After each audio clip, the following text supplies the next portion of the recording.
Square calculation সব থেকে যদি সহজ কোনো নাম্বারের থাকে তাহলে সেটা হলো যে সব নাম্বারের শেষে 5 আছে, যেমন 45-এর স্কোয়ার, 65-এর স্কোয়ার, 85-এর স্কোয়ার, 115-এর স্কোয়ার। কীভাবে করতে হবে? ফার্স্টে 5-এর স্কোয়ার করে এখানে বসিয়ে দিতে হবে 25, তারপরে 4-এর পরের সংখ্যা কত? 5, 4 × 5 সেইটা এখানে বসিয়ে দিতে হবে 20, 25। এটা হলো 45-এর স্কোয়ার। সিমিলারলি 65-এর স্কোয়ার কী করে হবে? 5-এর স্কোয়ার 25, 6-এর পরের সংখ্যা 7, তাহলে 6 × 7 42।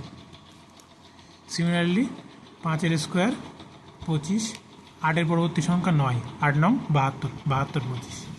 সিমিলারলি 5-এর পরবর্তী সংখ্যা এই 5-এর স্কোয়ার 25, 11-এর পরবর্তী সংখ্যা কত? 12, তাহলে 11 × 12 কত হবে?